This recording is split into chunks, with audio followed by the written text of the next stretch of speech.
అంటే ఇప్పుడు జనరల్‌గా మీరు మాట్లాడుతున్న మాటలేంటంటే ఇప్పుడు అంటే కూటమి ప్రభుత్వం ఏదైతే ఉందో, ఆ కూటమి ప్రభుత్వంలో చంద్రబాబు నాయుడు గారిని గాని, లేకపోతే పవన్ కళ్యాణ్ గారిని గాని, ఎవరినైనా ఏదైనా మాట్లాడినా అంటే అవతల అపోజిషన్ పార్టీ ఏదైనా సరే, హ్మ్. ఎవరైనా ఏదైనా మాట్లాడంటే వాళ్ళు ప్రెస్ మీట్లు పెట్టి మాట్లాడినా, ఏం మాట్లాడినా గాని డైరెక్ట్‌గా మీరే వీళ్ళకన్నా ముందు మీరే ప్రెస్ మీట్ పెట్టినట్టుగా లైవ్‌లోకొచ్చేస్తున్నారు. వచ్చేసి డైరెక్ట్‌గా చెప్తున్నారు. అంటే ఓకే. చెప్తున్నా మీకున్న అభిమానం అది. ఓకే. రైట్. నేను కాదంట్లా. అంటే మీరు డైరెక్ట్‌గా చెప్పేస్తున్నారు వాళ్ళకి. చెప్తున్నప్పుడు అంటే వాళ్ళు మాట్లాడింది గూడా మనం ఒకసారి ఆలోచిస్తే బెటర్ కదా! అంటే వచ్చారు మరి ఏం జేస్తున్నారు మీరు? హ్మ్. అని చెప్పన్నట్టుగా ఇప్పుడు రోజా గారు గాని, వీళ్ళు హ్మ్. గాని అడుగుతున్నారు. ఇన్ని నెలలయింది వచ్చి మీరు హ్మ్. ప్రజలకి ఏమి చేయలేదని చెప్పన్నట్టుగా వాళ్ళు మాట్లాడుతున్నారు. అసలు హ్మ్. ఏం జరిగింది ఏంటనేది మీరు కూడా ఒకసారి ఆలోచించారా? కాదు ఏం జరిగిందనంటే ఇప్పుడు వచ్చి 5:30 నెలలవుతుంది. హ్మ్. సో, మీరు 5 ఏళ్ల నుండి ఏమి చేయలేనిది మేము చేసాం గదా! మేము చేస్తున్నాం గదా! మాకింకా టైం ఇంకా 5 ఏళ్ళు కాలా. మీరెప్పుడు మాట్లాడాలి? హ్మ్. మీరు ఇంతకుముందు రోజా గారొచ్చారు, శ్యామల గారొచ్చినా, జగనన్నొచ్చినా హ్మ్. ఏం మాట్లాడుతున్నారు? ఒక హత్య జరిగినా, మానభంగం జరిగిన అమ్మాయిల గురించి మాత్రమే మాట్లాడుతున్నారు తప్పితే వేరే విషయం మాట్లాడుతున్నారా? హ్మ్. మాట్లాడట్లేదు గదా! అవును. ఇప్పుడు కంపెనీస్ కొన్ని లోకేష్ అన్న గారు కంపెనీస్ తీసుకొచ్చారా? దాని గురించి మాట్లాడుతున్నారా? హ్మ్. మాట్లాడట్లేదు. ఇప్పుడు గత ఫంక్షన్ ప్రభుత్వంలో కూడా వాళ్ళు కూడా చాలా కంపెనీస్ ఏంటిది? తీసుకొచ్చారు. రొయ్యల కంపెనీలు, చేపల మార్కెట్‌లు ఇవా కంపెనీస్ అంటే? హ్మ్. గుడ్డు ఆయన అంటాడు ఎవరు? గుడ్డు అమర్‌నాథా? అదండి. గుడివాడ ఆ! అమర్‌నాథ్ గారు. గుడివాడ అమర్‌నాథ్. ఇప్పుడే హ్మ్. కోడి గుడ్డు పెట్టిందంట. పొదిగి ఎప్పటికో పిల్లలయిద్దంట. అప్పటి వరకు వెయిట్ చేయాలంట. ఇదా సమాధానాలా? ఇవా హ్మ్. ఆన్సర్‌లా? హ్మ్. ఇవా ఒక ఎంపీలు, ఎమ్మెల్యేలు చెప్పాల్సిన మాటలివా? హ్మ్. మరి ఎట్లా ఊరుకుంటారు చెప్పండి? హ్మ్. మీకు వాక్చాతు స్పష్టంగా మాట్లాడి ఇది తెలీదు. ఏం మాట్లాడో తెలీదు. పోలవరం ఎప్పుడు ప్రాజెక్ట్ అవుద్దంటే, కంప్లీట్ ఎప్పుడయిద్దంటే, మాకు తెలీదు. దాంట్లో ఏం జరిగింది ఇప్పటికే అర్థం కావట్లేదు మాకు అంట. అదేమంటే అర్థం కావట్లేదు. హ్మ్. ఇట్లా మాటల ఇప్పుడు జగనన్న గారొచ్చిన తర్వాత ప్రత్యేక హోదా తీసుకొస్తా అన్నారు. తీసుకొచ్చారా? హ్మ్. అంతకుముందు బాబు గారు పదవిలో ఉన్నప్పుడు నీకు దమ్ము, ధైర్యం లేదు. ప్రత్యేక పోయి అడగలేవు అని చెప్పేసి ఎంత ఏకాడు. అవును. చూసే ఉంటారు కదా మీరు. అవును. మరి ఆయన ముఖ్యమంత్రి అయిన తర్వాత ఏమైనా ప్రత్యేక హోదా తీసుకొచ్చారా? హ్మ్. పోనీ నరేంద్ర మోడీ దగ్గరికెళ్లి మాట్లాడారా? హ్మ్. ఎంతసేపటికి వెంకటేశ్వర స్వామి విగ్రహం ఇచ్చి కాళ్ళు మొక్కొస్తాడు తప్పితే, మాకు ప్రత్యేక హోదా ఇయ్యయ్యా అని చెప్పేసి అడిగారా? అంటే 3 రాజధానులు కూడా పెట్టి ఆ!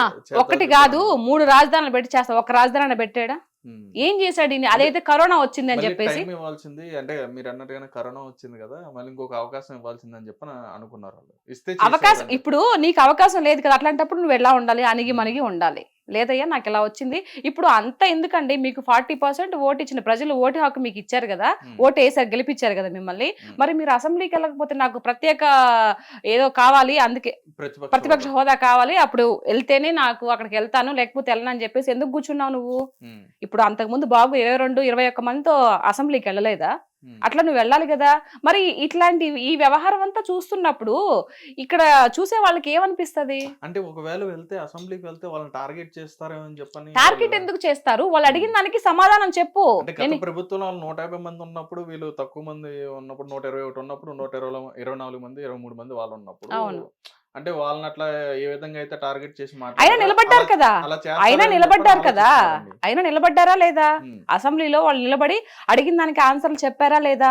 మరి హ్మ్. నువ్వు 5 ఏళ్ళు చేస్తున్నప్పుడు అడుగుతారు. ఏంటే ఇది ఇప్పుడు ఇలా చేసావంటే నువ్వు ఉన్నదే తప్పో, ఒప్పో ఉన్నదే చెప్పు. హ్మ్. తర్వాత విషయం తర్వాత.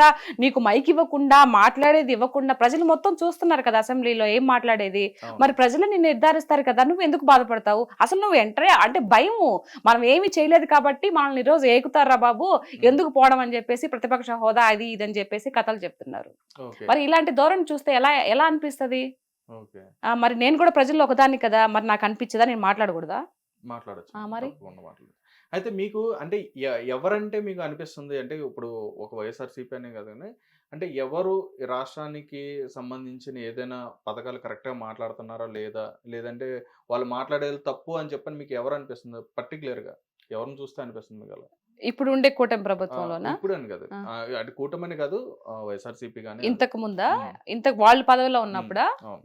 వాళ్ళు పదవిలో ఉన్నప్పుడు అసలు మెయిన్ ఎవరైతే ముఖ్యమంత్రిగా ఉన్నారో జగనన్న గారే సరిగ్గా మాట్లాడలేదు గదండీ! ఏ ఓకే. రోజైనా ప్రెస్ మీట్ పెట్టి ప్రజలకి ఏం గావాలి, ఏంటి అని చెప్పేసి ఆయన సేపటికి బటన్ నొక్కుతా అన్నాడే గాని ప్రజల్లోకొచ్చి మాట్లాడాడా? ఆ! మాట్లాడలేదు కదా! నాకొక్క ఛాన్స్ ఇవ్వండి అని చెప్పేసి ఆయన జైల్‌లో కూర్చున్నప్పుడు వాళ్ళ చెల్లెలు, వాళ్ళ అమ్మగారు అంతా ఇది చేసి అతన్ని ముఖ్యమంత్రి పదవికి కూర్చోబెట్టి ఒక స్థాయి ఇచ్చారు. ఇచ్చిన తర్వాత ఎప్పుడైనా ప్రెస్ మీట్ పెట్టారు. పోనీ ప్రజల్లోకొచ్చాడా? ప్రజల్లోకి రావాలంటే చుట్టూ దోంతార్లు కట్టుకొని ఎందుకండి అంత భయము? హ్మ్. ఇప్పుడు 68 ఎంతో ఉన్నాయి నాకు సరింగా తెలీదు. బాబు గారికి. ఆయన వస్తున్నాడు కదా! మొన్న విజయవాడ మునిగిపోయినప్పుడు ఏడికెళ్ళావు నువ్వు? కనిపించావా? అంటే మీరు విజయవాడ అన్నారు కాబట్టి విజయవాడ జరిగిన ముంపు జరిగిన ప్రాంతానికి సంబంధించి ఖర్చు పెట్టిన దాంట్లో కూడా ఎక్కువగా ఏమంటారు స్కామ్ చేశారని చెప్పని కూడా వాళ్ళు స్కామ్ మాట్లాడారు. చేశారు. మాట్లాడడానికి ఏముందండి, నరాలు వెళ్ళడానికి ఏమైనా మాట్లాడుతుంది కదా. అంటే ఇప్పుడు ఏది లేదనమాట. అయ్యో వీళ్ళకి టెన్షన్ వస్తుందండి. అయ్యో వచ్చిన 5.5 నెల 6 నెలలకే కంపెనీస్ తీసుకొస్తున్నారు, తర్వాత అందరికీ పెన్షన్స్ ఇస్తున్నారు, ఇంకా చెప్పినవి కూడా చేసేటట్టున్నారు, ఎట్లా మన పరిస్థితి ఏంట్రా బాబు, నెక్స్ట్ కూడా సీఎం అవుతామా లేదా అని టెన్షన్లో వాళ్ళకి ఏం మాట్లాడాలో అర్థం కాక ఫ్రస్ట్రేషన్లో మాట్లాడుతున్నారు. ఇది వాస్తవం. అసలైన వాస్తవం ఏంటంటే ఇప్పుడు రోజా గారు కానీ మిగతా సజ్జలు కానీ తర్వాత ఈయన జగన్ అన్న కానీ ఇవన్నీ మాట్లాడేది వాళ్ళకి అర్థం కావట్లే, భయం వేస్తుంది. ఇప్పుడు చేసుకుంటూ ముందుకెళ్ళిపోతున్నారు కదా అని. అప్పుడు మాట్లాడిన వాళ్ళలో ఎవరైతే ఇప్పుడు మీరు చెప్పారు రోజా గారు కానీ లేకపోతే సజ్జల గారు కానీ కొడాలి నాని గారు కానీ ఇట్లా పేరు నాని గారు కానీ వీళ్ళందరూ కూడా వాళ్ళ మీద అంబటి రాంబాబు గారు కానీ వీళ్ళందరి మీద కూడా అధికారంలో లేనప్పుడు టీడీపీ పార్టీ కానీ జనసేన అధికారంలో లేనప్పుడు ఏంటంటే అప్పుడు కూడా డిఫెండ్ చేశారు, అప్పుడు కూడా ఫైట్ చేశారు, అప్పుడు కూడా మాట్లాడారు. రైట్, ఇప్పుడు అధికారంలోకి వచ్చిన తర్వాత కూడా ఇప్పుడు కూడా మీరు డిఫెండ్ చేస్తున్నారు, ఎందుకని? మేము న్యాయంగా ఉన్నాం కదండి. ఇప్పుడుండే కూటమి ప్రభుత్వం న్యాయబద్ధమైనటువంటి ప్రభుత్వం. అన్యాయంగా ఒకరిని దుర్భాషలాడేసి ఒకరి మీద నోరేసుకొని పడిపోయి అట్లాంటి తత్వం కాదు ఇప్పుడుండే ప్రభుత్వం. ఇప్పుడుండే సీఎం ఎవరైతే ఉన్నారో అలాంటి వ్యక్తి కాదు. అందరినీ కలుపుకొని పోయే రకమే. కానీ బట్ వీళ్ళు ఏదో అంటారు కదా, ఇప్పుడు దున్నపోతులు ఎద్దులు ఎట్లా మొర ఇస్తాయి లాగేటప్పుడు ముక్కుకు తాడేయాలని, ఆ విధంగా అట్లా ట్రీట్మెంట్ ఇవ్వాలి వాళ్ళకి.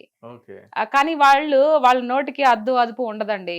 ఇప్పుడు ఏదైతే నెక్స్ట్ సీఎం, ఇప్పుడు ఎవరికైనా చెప్తానండి ఒకటే మాట ఏంటంటే, నెక్స్ట్ మనం మళ్ళీ ప్రజల్లోకి వెళ్ళాలి, ఓట్లు వేయాలి, మళ్ళీ మనం పదవిలోకి రావాలి అని అంటే ఉండే ప్రభుత్వంతో పోతా ఉండాలి, ఏకీభవిస్తూ పోతా ఉండాలి, తెలియగలవాళ్ళు చేసే లక్షణం.